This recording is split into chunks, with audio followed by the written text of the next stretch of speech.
right. Yay, we're here. Thank you so much for being here. I'm super excited. Yeah, thanks for Thank you, having thank me. My you. pleasure. Okay, so we're going to go for it. Cool. Excellent. Okay, welcome to Lead Stronger Longer, the podcast that inspires you to lead your life purposefully, personally, professionally, and do it in a way that is a positive, lasting impact. I'm your host, Stefana Johnson, and today we are diving deep into holistic leadership. As both a parent and an influencer, there is profound responsibility that comes with guiding others. I invited this next guest because I saw a presentation that he did that touched me so deeply, not only as a leader, but most definitely as a parent. And I will tell you that that's the leadership role that I take the most seriously. So I had to have him on. I'm so excited that he is here. So my guest today is Will Keller. He is a dynamic public speaker, he is a freedom activist, and he is a dedicated father. Will is committed to educating the public on the foundational principles of authentic liberty. As a featured content creator on the One Great Work Network, he is the co-creator of the FUNL conferences. We'll learn more about that. Mhm. And he is the host of his own live show. Will explores transformative topics like objective morality, spirituality, conscious parenting, and human behavior. Through his work, he sparks powerful awareness. I can attest to that. And he empowers individuals to embrace true sovereignty through natural law and holistic psychology. We've heard a lot about all these words, and I think it's kind of a buzz in certain movements. But I had to have Will here to take us deeper and really understand the nuances of this movement that's going on. Will, I am so excited to have you here. Welcome to Lead Stronger Longer.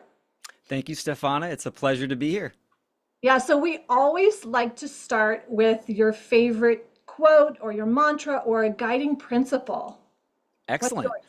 yours? So I go through so many, but recently I've been revisiting Manly Palmer Hall, fantastic philosopher in the 30s. And a quote that I've been sitting with is man's search for truth is a quest for self-discovery. And one of the main reasons why I like that quote is quest is a journey, and it's also the first portion of question, because that's where the journey starts, is asking a question either to yourself or externally to the world itself, but it always falls back to that inner work, that process, and that journey that one is going through. Yeah, that's amazing. And I love how you can take and distill as you're communicating. And as you said, question, quest, all Yeah. through that. And that ties into really my next question for you is ultimately what led to your specialization? There had to have been some pivotal experience or turning point in your life that led to your current roles in this movement. Mhm. What was that? Can you tell us that story? Um, the catalyst was obviously one, becoming a father, 11, almost 12 years ago, and also going through my coming out of the music industry and falling right into, drug addiction and dark days, which was right before I became a father, and not knowing how I got myself into those situations. And being someone that always likes to question, very close with nature growing up, I always like to know the elements and the why of how things worked on a deep level, a philosophical level, and mainly a metaphysical level, even at a young age. So to find myself in, my own self-induced purgatory really was the main catalyst to looking at myself deeply and introspectively, and just diving into my own psychology and figuring out what makes me tick and how I operate and how do I develop my habits and conquering that beast that I did. And then, shortly after I became a father. So both of those two events in my life were the driving force, the springboard that set me on a journey not only within myself and my own psyche, even on a spiritual level, but what is going on the grander scale of the world, events, and why mainly. So getting down to the causal factors, and it led me to many great minds that have, influenced and helped me along the way. I love these kind of origin stories because it allows for us to see that you didn't just show up perfect. And I think that that's the false paradigm that's perpetuated in our culture, is that there's no work involved, just show up and then magically everything is, perfect relationship, perfect house, perfect this, and there's no process. Mm. And in your presentation, and I'll make sure that the link is with this. The presentation that you shared where I discovered you is that you went through a key piece that was significant for me because I have been going through my own processing. And I definitely found that I constantly wanted to have everything perfect. Everything's supposed to be right. Everything's supposed to be this way. It's all. And you said something so significant to me, or that's the piece that landed. And that was that there is the piece of death that has to go. Hmm. Now, where does that come with regards to your struggle? Because you're clearly talking about your story, like it was not, it was purgatory, and but you have a smile on your face. And but That's but right. can you take us down that real deep lesson in the Sure. struggle? Can you take us Yes, there? absolutely. Another good quote is the universe demands a sacrifice, and that is the old you. And I think growing up with nature, growing up on a ranch and being close with nature and observing nature, death is equal to life, right? Nature is cyclical. So we have these cycles that we go through. It's objective. It's inherent to nature itself and within ourselves, right? We're interconnected with this system. So, looking back on my life and learning those lessons, I am not the person I was in my 30s or, even early 40s, 20s. That person has died psychologically, metaphorically, metaphysically, physically as well, right? The body's changing itself.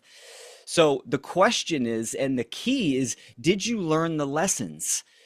Did you actually grow? Did you shed your skin? And what is the takeaway from that? What is the integration and the lesson that you have learned? And how is that applicable to your life and to the world?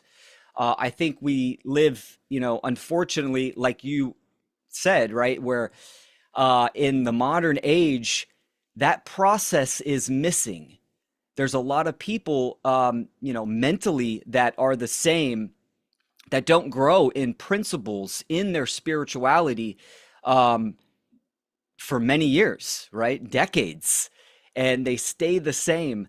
Um, and that is the process of self-discovery right there. I dove deep into that presentation of the rites of passage, where I was stating that every life event is a rites of passage, an opportunity, a lesson for you to gain wisdom, knowledge, and then apply that as wisdom.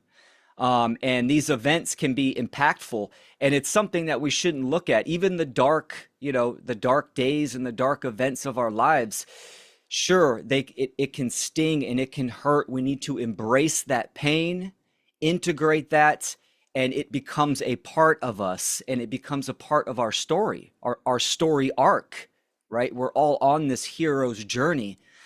And I strongly believe that at the end of our experience, right, when we go through that process of transmigration, we have that life self-reflection. We do view the story arc of our experience of life. And I feel like a lot of people don't integrate these events. They don't fully process um, and seek the opportunity of the potential events of their life. They kind of just go with the flow. The conditioning and the programming kicks in and kind of just fills in the gaps, and their automatic mind is in the driver's seat, so to say. So there's that lack of intention. So I can look back on, the dark days of my life, and I laugh at that now because I've learned the lessons. I am grateful for certain lessons because, where I'm at now in my life, it's due to those dark days and the blessed and happy days and the good moments. It was very synchronistic that the catalyst to kind of my journey of higher awareness started with, you know, um, drug addiction, just deep turmoil, but also the birth of my daughter, the love of my life, right? So you have this duality, and in relatively in the short same period of time, coming out of drug addiction, boom, becoming a father. I mean, the pressure of becoming a father is what kind of kicked me in to really diving deep into my own psyche and myself. So yeah, these events are huge opportunities, and we don't want them to go to waste. And we should be grateful for these opportunities.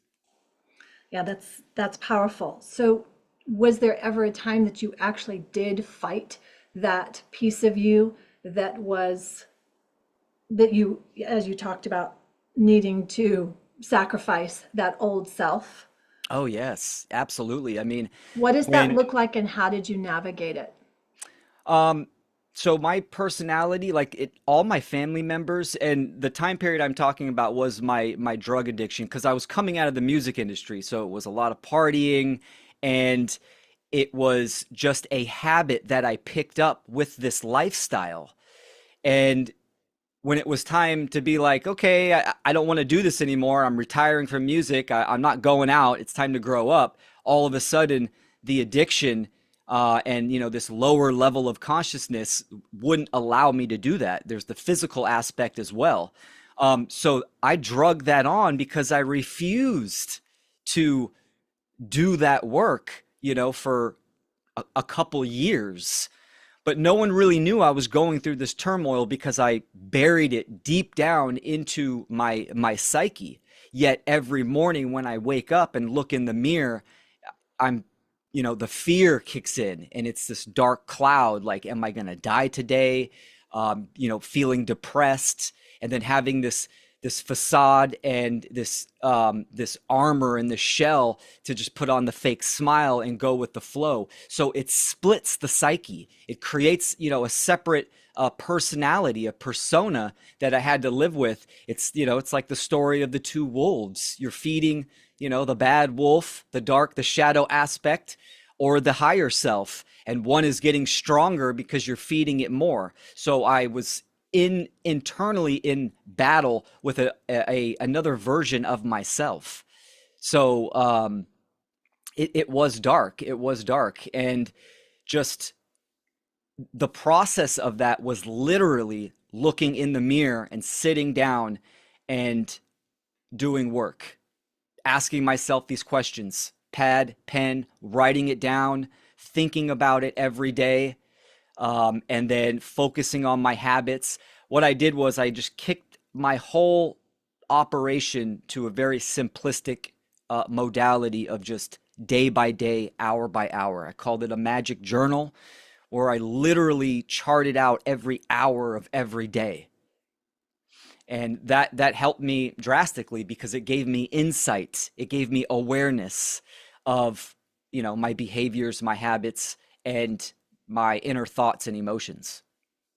Okay, so that is super powerful and so important because you just took us on, and thank you for sharing the journey. You took us on this journey. It was a 2-year span of time. Mm-hmm. There is no quick fix. So there is no pill. Years ago, I wrote a book called Peace Doesn't Come in a Pill because so many of my clients would look for the pill. And then 10 years later, they're still on the same pill, but nothing has changed. nothing has improved, and they're dwindling down and spiraling down. Now, if you put a pause, just like stop right there, when you're experiencing, you said you were in deep fear, depression, then that was a split psyche, and you went and you talked about all of these symptoms that we hear about, where take a pill for that, mask that, look the other way, ignore it, put the happy smile on, and Yes. then you described doing the work and simplifying day by day. You used a magic journal. I love that. And Hmm. asking the questions every day. Yep. That's the work. Absolutely. That is the work. And the majority seem to be looking the other way. Why do you think that is? Well, Besides that, oh it's yeah, it's uncomfortable, but come on. yeah, yeah. I mean, ultimately, it does stem from a place of fear, right? Fear of the unknown, fear of change, and that is, the shadow aspect is it's the stronger wolf. But to starve that wolf, it is an hour by hour, day by day process. And suffering is the great teacher, but it doesn't have to be, right? You can learn information and knowledge and apply it, so it's secondhand and you can apply that to yourself. But for most people, when they ignore this process of improvement, it's just sending them deeper and deeper down into kind of the pit of despair. Um, and that's the easy way out, right? Ignoring it is easy. Being lazy and cowardice and ignoring the In the work. short term, though, Yeah, you and I both know that absolutely. in the short term, it Well may said. seem easier, but the now that we have more experience and can see this, it is not. It is far more painful, as we can see with Yes. our parents who are suffering deeply, and then, generationally. So let's tie this in then to how you will actually, and if you are communicating to your daughter Hmm. as a father who knows this and who went through it prior to bringing someone in the world, and now being the steward of this precious soul and life, and how has that evolved, and how much, especially at her age, are you teaching and guiding her, and how does that look? Great question. I love it. Yes. So I am very pragmatic and honest with my daughter. I tell her I don't lie to her. I don't shield the world from her. But then again, I don't want to imbue knowledge into her, right? Like on repetition. I see this kind of in the freedom movement and the spiritual movements where, their children can memorize a lot of great stuff, but that does not equate to actual wisdom, to understanding certain concepts or ideas. So our approach is experience. And when we participate, and my daughter and I, when we are proactive in the world, there's I apply kind of the philosophical approach. And I can give you a great example during the lockdowns, right? Of, like the pandemic, the COVID time period. I took my daughter out into the world so we could go into the store without a mask and not put her in harm's way for a confrontation, but to show her how I interact with somebody trying to violate my rights, show how other people are operating, and have her connect the dots with me being the facilitator of these lessons. Right. So it's not giving her the answers. It's hand in hand. We're walking through, we're being proactive. We are experiencing life, right? The real schoolyard, which is just living. And being that facilitator. And there's nothing that gives me better joy than seeing my daughter connect dots, right? An example was physics just 2 days ago, about it was ice and steam, and she made the connection of expansion and contraction, and she explained it very well, even like, in a metaphysical sense. And I was like, oh, that is awesome. I didn't tell her that. She observed it and she experienced it and connected the dots. I think that type of modality and relationship with our children is very important. That we are engaged and we are proactive in the learning process with their life. We are walking with them. So, not giving them the answers, but facilitating situations and interests and promoting, with resources and understanding that my daughter is, she is a fractal of, me, of consciousness. She's her own independent being. She is going to learn her lessons. The best that I can do is to walk with her, be supportive, and um, be the knowledge, the wisdom in my very being, how I operate on a daily basis to show her what a father looks like, what a man looks like, what does a moral human being looks like, what's doing the right thing, what does that look like? Seeking truth, seeking answers, not giving up, how to fail with grace and then get back up and learn the lesson, right? All of these things. So being that example, that's the greatest gift, is giving the tool sets and this toolkit that she can use because she's on her own journey, right? And those lessons are going to approach her, and there's certain principles that we can be the example of for our children that they can apply in life. And I think that's where the empowerment is in the stewardship process of parenting. Yeah, that's powerful. We know they learn what they live. We Oh can tell yeah. them whatever you can say all you want, but they're ultimately going to learn what they are living, and how you show up to your life. They're good little copiers. There's profound wisdom in the relationship you have with your children because they are a mirror, right? Oh They're going yeah. to show you aspects of yourself that you have maybe not recognized. So it's fascinating. I love it. It's a great Yeah, journey. it is for sure. So I want to go back to a couple things you said. Mhm. So when you were talking about the processing and this piece around self-discovery, the rites of passage, could you take us a little deeper in regards to someone who is not quite there yet, who is conditioned in that state of being conditioned? Mhm. And they are going through these pieces where it's almost like, so they're in the conditioning world, the conditioned world, right? When you said it, I thought, I wonder if it's because they are not, that they can't grow their own seed, that they can't, it's because they don't have their own seed.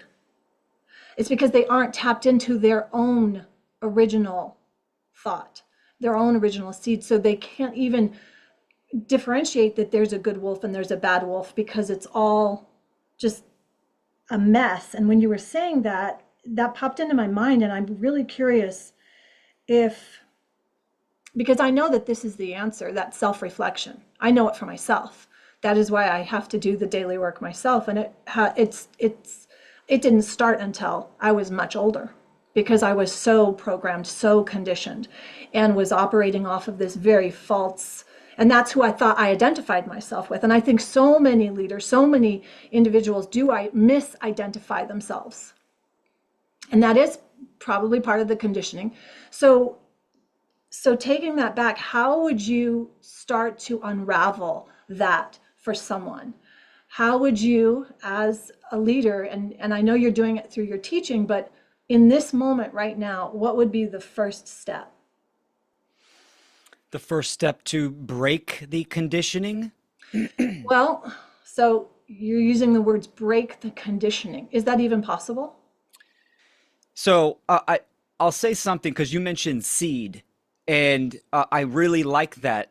In some cases, for some people, it's the soil. It is their external environment, Mm-hmm. whether that means they need to, rid certain relationships, distance themselves from, abusers of, friends, family, whatever that may be, or even something as cleaning their house, right? Getting the external environment in order, getting the soil. Maybe it's, transitioning from a job, but regardless, it's still recognizing that there is an issue. And that's kind of the scary part for people, right? I think in their heart, intuitively, they know that, but there's that refusal. And no one can really do that for you. That is like you're calling the seed, the starting point, that 0 point. It's the choice of starting. The only thing I think that people can do, and what I aim to do in my work, is inspiration. You can, you know, you can rant on people all you want. It doesn't matter. You can't force someone to make that recognition and to start the work, right? It has to derive from the source, from one's own free will choice. But yet inspiration is a slightly different influence, because inspiration, very similar to art, that's what I kind of call my work. It's an art form. Art speaks to not only to the mind, to the logic, to reason, but mainly to the heart. And I think that's the entrance point for inspiration, inspiring someone to look, to make that choice, to either be better, to look at certain aspects of their own life, to look at the dark, and the dark elements of society. And when we inspire someone to do that, it's activating the heart space, it's activating care, and that has profound effects on someone. I know it did on me when I was going through that process. I was really diving into certain spiritual teachings, mainly occultism and philosophy, and even the music I was listening to. It was like ambient nature sounds, right? But it was a certain frequency, and it was just beautiful. It was almost like a fantasy type of theme. So I was kind of setting up the soil of what I was taking in: music, information. I was, eating clean, cleaning my house, right? Getting rid of junk. So it was kind of a twofold process. I needed something to inspire me. And that's what I was kind of, seeking out. And I received it, right? Ask and you shall receive. So this is where, people like yourself and like me, I think we strive to inspire, because that definitely activates care and gives someone that extra influence, that extra push to take the step, to look the direction, to make the jump. And, ultimately, I think that's as much as we can do, um, because we can't force the process. Suffering and life itself will do the rest, for sure. Mm-hmm. It's interesting because in this is a culture that could be created within an organization to foster this natural ability to do the inner work and bring that overall sense of well-being. I mean, it is really what I would hope that any leader would do if they're creating or have an impact in an organization, in their organization, and creating something in the business world and professionally. This is something that I hope that anyone who wants to inspire in a profound way could take these tools to heart. They're definitely not the mainstream. Clearly, I mean, my audience isn't necessarily totally aware of this. So this may land as a shock to some when I'm interviewing finance, people in tech and all of that, where that's the last thing on their mind. But this is one of the fundamental pieces that you mentioned, and that is activating that heart space, activating the care. And as you do that, I think naturally, because you're a musician, you're a creator, you're an artist, so it would just seem that that's more natural for you. And knowing that it's a skill, it can be learned. And I think that that's an important piece for leaders who are very much stuck in this or think they are, because that's a belief in itself that you are all left brain or all thinking in numbers and I have to do it this way. That's again that belief. So you get to activate that part of yourself. That's what I heard you say, and I love that. Mhm. And that part of that, it instead of being afraid of it, but leaning into that suffering. And if you the sooner you do it, the better, because you're just prolonging your suffering, if I heard That's you right. correctly. Yeah. Yes, correct. Okay. Really wise words. I love this. So, if we look forward in your life 1 year, 5 years, I kind of age it. My boys are 16 and 18, so I'm progressing based on those numbers. Like, what's gonna Yes, I because 1 year understand. is significant at 12 Hmm. to 13, significant, right? So look ahead 1 year, 5 years, 10 years. How do you envision your legacy? That is beautiful. My legacy will live on through my daughter. I mean, I'm thrilled to see her grow into her own self, and and I will be there on those events that she has. Excuse me. Um, and I'm excited for that, and who knows what that has in store for her. And I think that's part of the excitement. I want to be around for that. So, I mean, I focus on myself, trying to keep myself in good shape, um, and just going along with the journey. I mean, as far as my own work, I'm still going to constantly, do this type of art form. Maybe even get back into music as well. Who knows? Um, I I like to take a simplistic approach. I'm very much kind of a water element, and I just kind of flow with the the waves a little bit. I'm very in tuned with gardening and herbalism, so I see myself, almost doing a an evolutionary kind of homestead, um, and also doing the technological work as well. So, my daughter and I talked about kind of traveling around the country and doing some traveling in the next, several years, if that allows. So there's going to be some journeys, and I'm open. I think this is the key. It's just expectations will always kind of let you down, right? So I tend not to have expectations. I try to operate in the now and to control what I can control and make the right choices, but not to have expectations. Because what you were saying about care is love. I did a whole presentation on the science of love, and it equates to care because that's the generative principle. That's the generating principle. So when I look into the future of my life, I'm simply in a place of being receptive and open, doing what I can now, getting everything in order mentally, emotionally, my resources, financially, health, and just being in that state of receptive. So I'm ready for my next, initiatory event in my life. And when that happens, like you said, I will lean into it. I will act on it with open arms and with care, right? So that's kind of the mindset that I'm in the next few years. Um, and yeah, just ready for the ride. Mm. As you know, having kids, I remember my dad and friends telling me, "Oh, it goes by so fast. It goes by so fast." And I'm like, "Oh, okay. I don't really have a perception of that yet."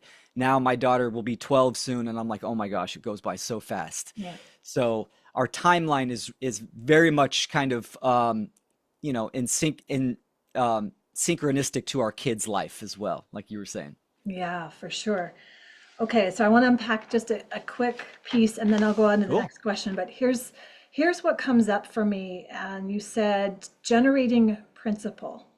Hmm. And there's some words, nomenclature wise, really important to me because I think that hangs up a lot of us. We get hung up because just the words, the vocabulary that's used, kind of thrown out there, and then people don't avail themselves of actually inspecting and learning deeply, what does Yes. this mean? So two things in your introduction, your bio, that I wanted to come back to: authentic liberty. So authentic, oh my gosh, it's so overused. Yes, I know. So let's go deeper on that, and let's go deeper on liberty. Just a brushstroke on it, but deep. Deep brushstroke, please, as Sure. an artist. And Absolutely. yeah, so tell us about that, because you say it's the foundational principles of authentic leadership. So Yes. help me understand that fully. These are great questions. I think definitions, and I 100% agree with you. People get hung up on definitions. Then, there's a miscommunication. I'm using a definition, and the viewers might have their own perceived definition. And then, kind of, the message can get lost because there's no clarity of meaning, which is what definition means. So I love defining words, I love defining phrases, all this kind of stuff. Authentic liberty. So when we're talking about authentic, it means that we are authoring, right? Authoring what? Authoring our own actions, our own accountability and responsibility that we have in life, right? So when we look towards certain controlling structures in society that are claiming to be, the authors, the authority, which is, an illusion in and not real in nature, we author our own actions. We are responsible for our thoughts, emotions, and actions. So that's what I mean by authentic liberty. There's a sense of accountability and responsibility on the individual, right? Because the collective is our human condition in society is based upon individuals and our individual actions, accountability, and our ability to respond to life, right? To these events. And then liberty, liberty and freedom are interchangeable on certain aspects. I equate with liberty just as the word liber means book and also means liberty, right? In Latin, the actual word has the same meaning. You have to have knowledge. That's what liber is. It's knowledge. And liberty is freedom, but it's the next level because you have the knowledge of freedom. You have the knowledge and the understanding of the dynamics that create freedom, either in one's life, on the individual um, aspect, and on the collective aspect, the human condition. So, authentic liberty means having that responsibility to know what freedom is, to know how to change and what are the dynamics of change itself to cause freedom. Does that make sense? That right there is gold. I Excellent. noted down the time because I want to make sure. I'm going to go back, and that is gold right there. And how Beautiful. you described author, and then when you were saying liberty, the book, and understanding that you are writing, you are Yes. creating in any given moment. And then you said something else which was really interesting, and that is that, look, it comes down to the individual. It is that piece. And there's a lot of this statement: take personal responsibility. But a lot of that personal responsibility is taken as blame or shame or regret or guilt, or which is all that construct of convoluted nonsense. Yes. And this piece of, I mean, could you imagine if every child that was brought into the world started with that fundamental understanding that they are able to author, and also that those parents, that the mothers and fathers, that the caregivers of those children, that they actually were modeling that. Hmm. You can just see how we got to where we are right now today. You can see it. Correct. And then you could Absolutely. also see how we can change it, and that it ultimately does start with ourselves. Yep. It starts with our 100%. individual, exactly what you just said, and the knowledge. So good.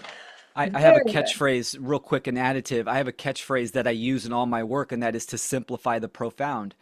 So I love to take, or even, personal responsibility. Okay, what is that? Hmm. Right? And let's unpack these terms that we use on a day-to-day basis that, a lot of people don't really question. And that's where we get the higher definition, the clarity, by unpacking. And this is kind of the philosophical realm that I like to dive into, but on a simplistic level. We can bring it down, many notches so people can kind of comprehend and we can get better understanding. Uh, Yeah, it reminds yeah, me of what Emerson and Thoreau. I really enjoy reading their works, and as I would read one and this, and then read some of the other books of those that were in that kind of the salon time and that whole, they were discussing these, just like you just gave me such broader understanding of two words that I use regularly and throw them around, and this discussion needs to take place, and I think it's very important for leaders to lead discussions like this and lead a way that opens for discussions, that you're not made wrong for any of your yes, thoughts, but it's you're allowed to take a moment and think differently and unpack it. And I would love to start creating more salons in the world where you just get to go in and have these kinds of discussions, where it's not this absolutely. dogmatic, whatever it is. Could you imagine just having those places, especially for teens?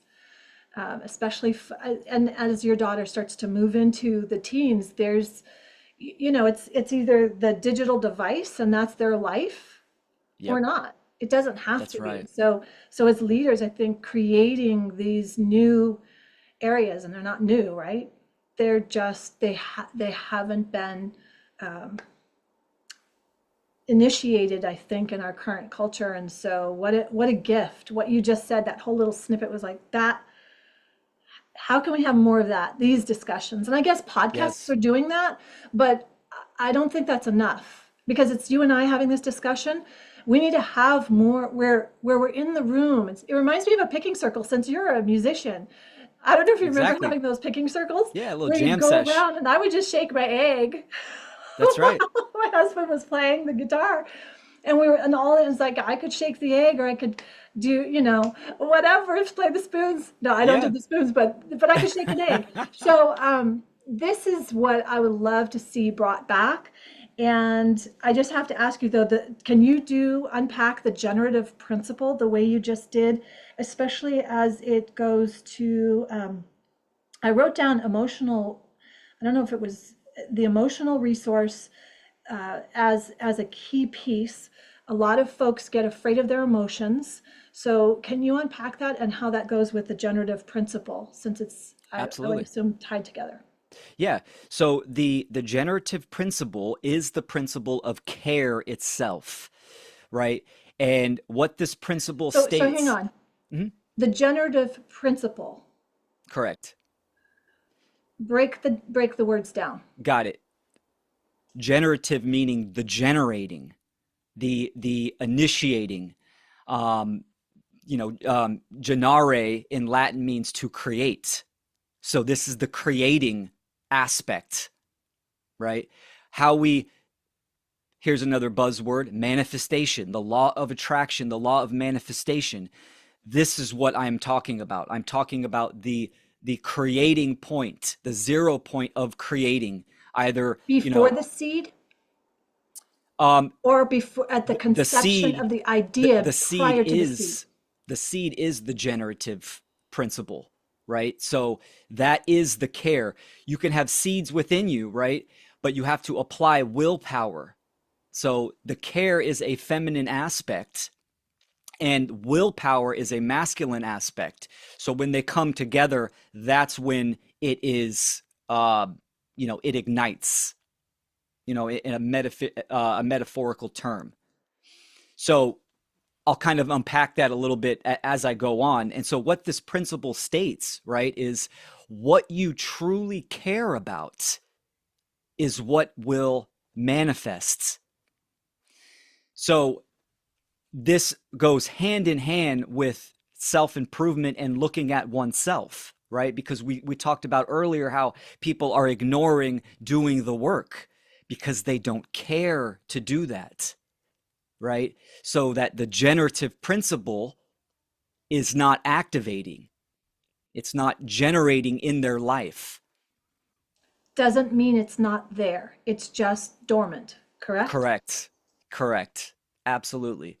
Absolutely. Because when you apply willpower, which is the active aspect, then you are acting on it. You are making that choice to care, to follow through, to But when look. they're acting off of something that is not their truth and aligned with their care, this is what creates disharmony. Would you agree or Absolutely. Absolutely. Because free will itself is just potential, right? It's having free will is not actual, it is potential. Um, I I use the analogy of an acorn and an oak tree.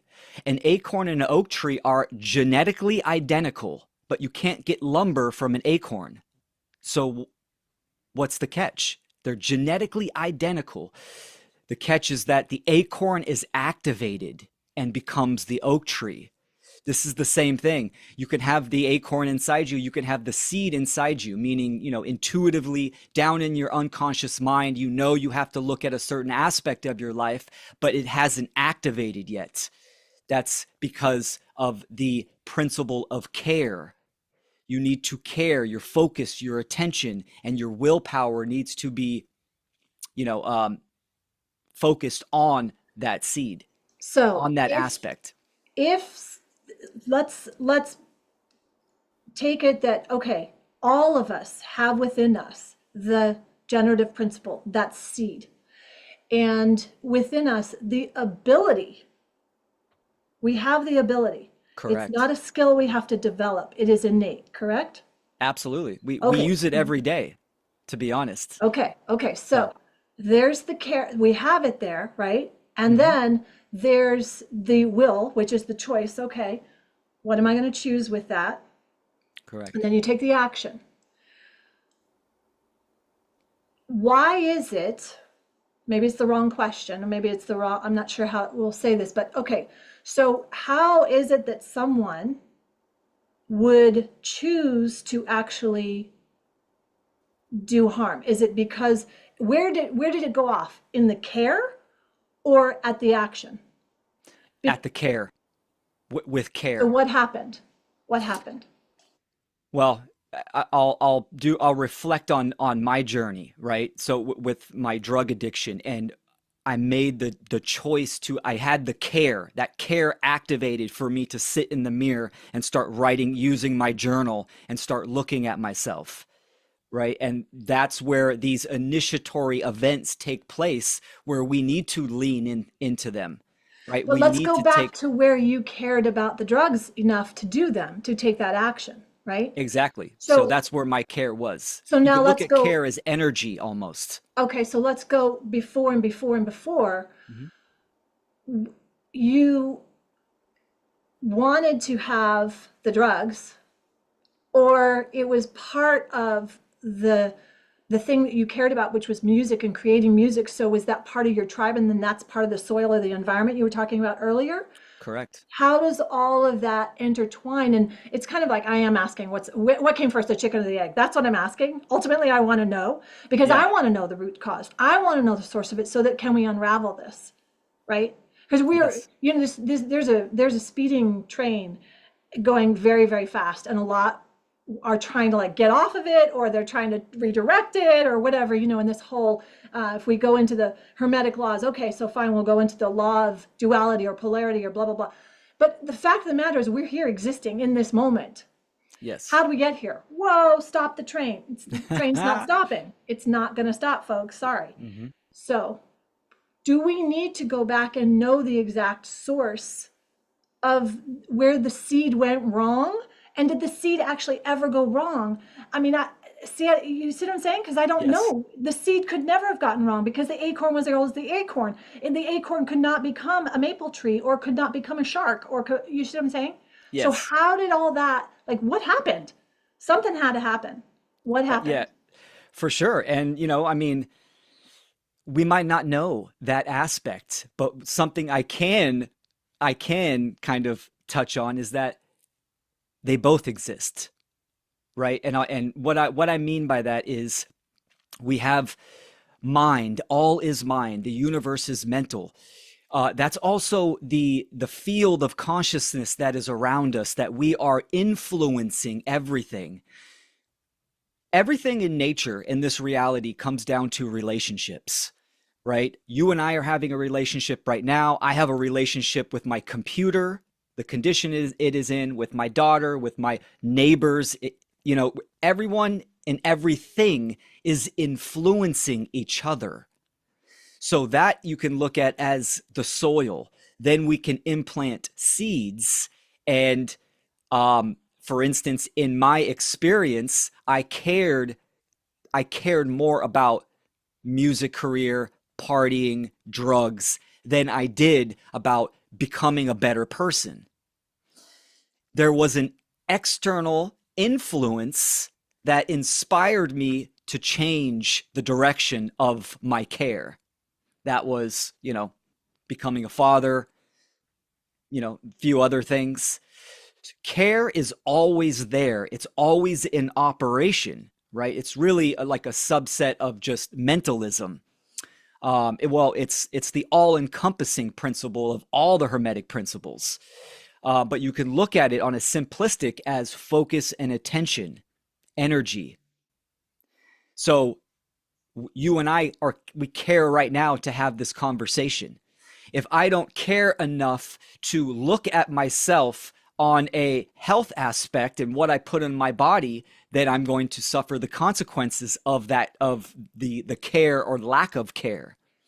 So that's kind of, you know, Yeah, no, it's powerful. And it's exactly why I wanted to have you on, because I believe it is so vital that we have leaders who understand this, and that you as a leader know you are influencing, you have relationships, that people are looking at you, and you have so much potential. And the more you understand these principles, that and you start by leading yourself first, we can transform the world. And it is going to take leaders. It's definitely not going to take followers, because we need the leaders who are stepping up. And it's not, there's time, as you said, with relationships, there's a time where I am following, I want to follow what you're saying and listen and be a part of that. So that's huge. And I love yeah, what you said, influencing and creating that. So time is just like warp speed I'm here. loving it. I'm loving it. It's Thank you great. so much for this. I have a couple more questions here. Okay. And the one that I thought would be, besides, I definitely want your book recommendations. One Sure. thing that I love asking my guests is specifically what you would say is, you probably have said this, but maybe you could think a little bit on what is maybe the most important lesson that you've learned about sustaining this, and I'll call it resilience, because that's part of it as well, this process of upward spiraling, doing the work to go upward as opposed to going down the pole. And then what advice would you give to, I'll say leaders, because I believe every one of our children are going to be leading, and they are Absolutely. leading right now with their peers, etc. It's like, so those two questions, and then I'm going to wrap it up. Thank you so much for your time. Oh yeah, no, my pleasure. This is a great conversation. And you're absolutely right. A leader creates more leaders, inspires leaders, right? So, we don't want followers. I don't want to be a spiritual guru. And people have kind of said that to me, and I said, "No, I am not that. I'm not." Mentorship is a better aspect, right? Because we can mentor each other, right? For, influence and inspiration. How I stay vigilant is the process of self discovery, is the process of care. And that is a day to day basis. You have to be in tune and in alignment with yourself to see the markers, see the triggers, and know the when, how, and why. When I'm getting burned out, what do I do to ground myself, decompress, I have to know that. That's a part of knowing myself. So I go and get, my feet and my butt in the dirt and do some gardening. That's what I love to do. Go on a hike, spend time with my daughter. What are the triggers, the emotional triggers? Maybe if I'm, having dealing with a family member and they say something that triggers me, why is that trigger there? Why did I get triggered? So just knowing yourself, staying vigilant in this time period where it's a conveyor belt of events and everything is getting faster and faster. So really understanding your um your habits. I call it rituals.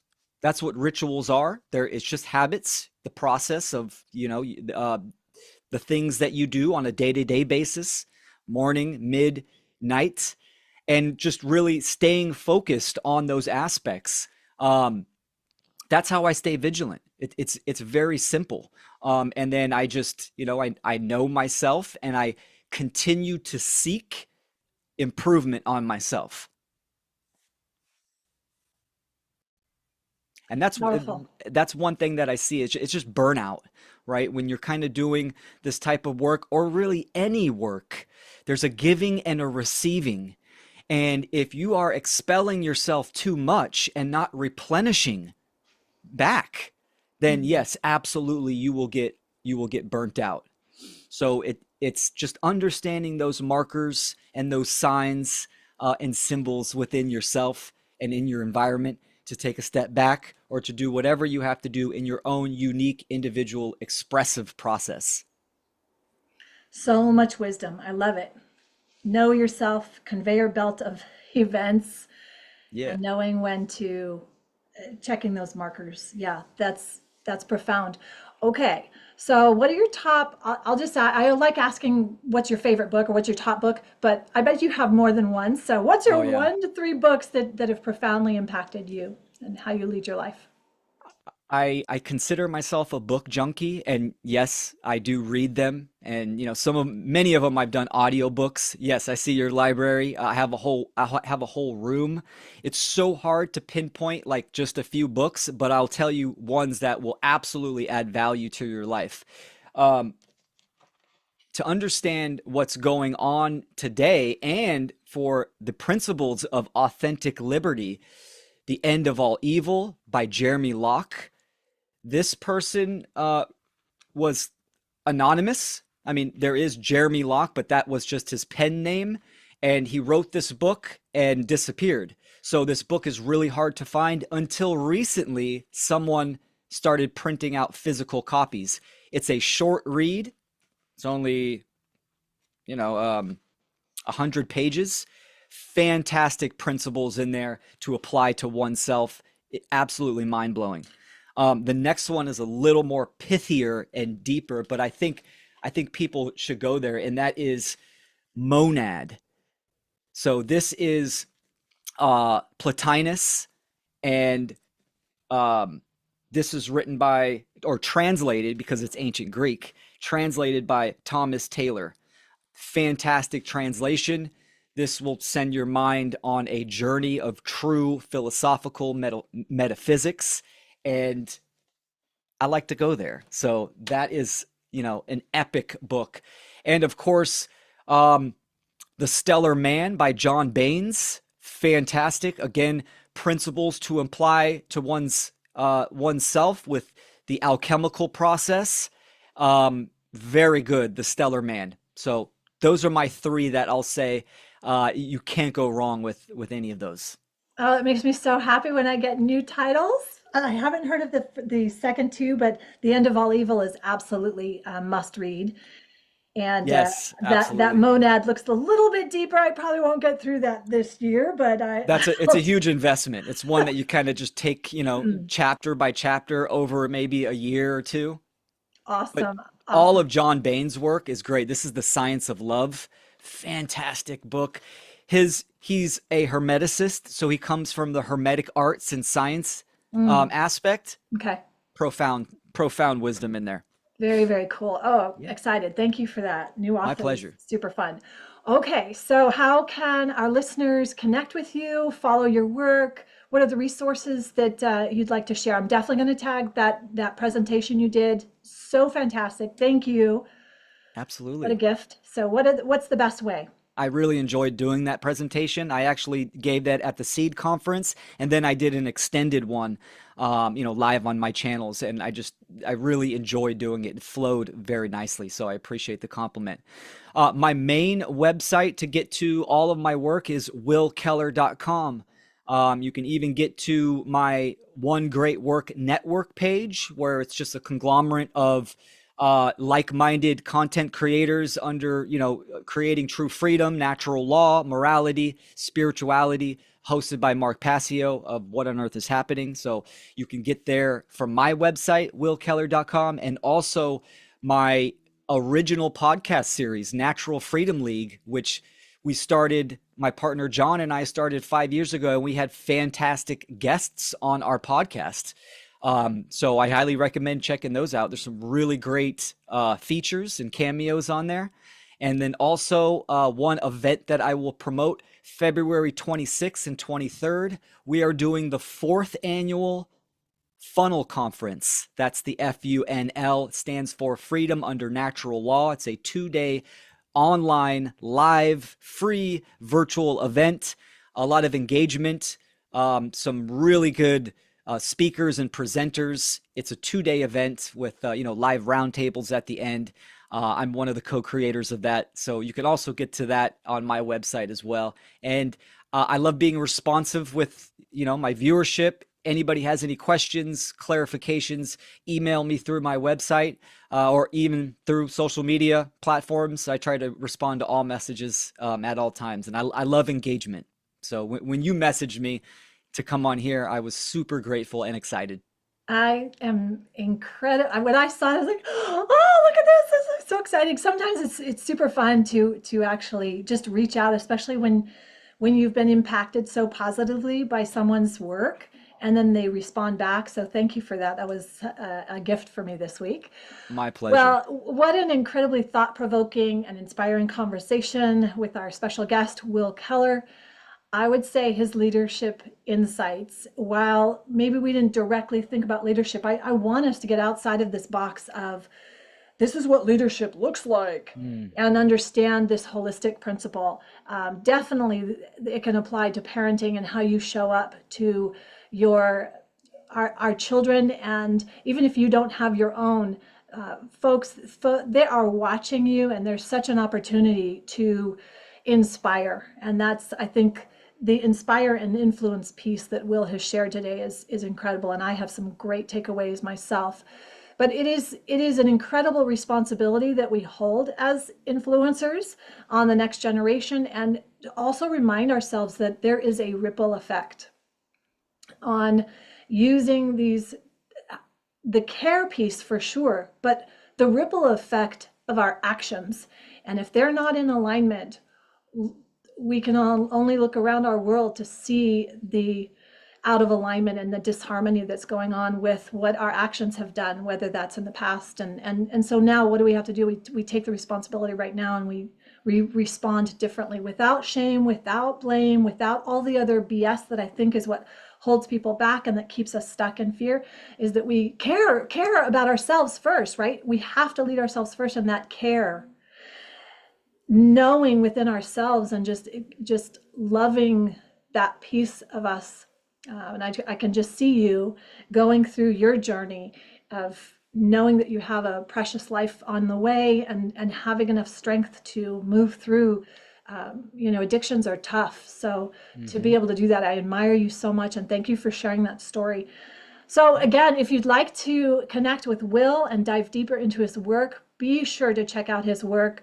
I saw his episode on the One Great Work Network. That's why I saw his presentation, but please check out willkeller.com and explore his content on natural law, holistic psychology, and conscious parenting. And check out his conference. We will make sure we have that link so that you can find out more. It is February 26th. I thought I heard you say 23rd, but I 22nd and 23rd. 22nd and 23rd. Thank you. So February Yeah. 22nd and 23rd is right around the corner. So knowing that it's online, we have no excuses to be there. I'm going to make sure I am there. Thank you again, Fantastic. Will, so much. Thank you for sharing your wisdom with us today. And to our listeners, thank you for tuning in to this episode of Lead Stronger Longer.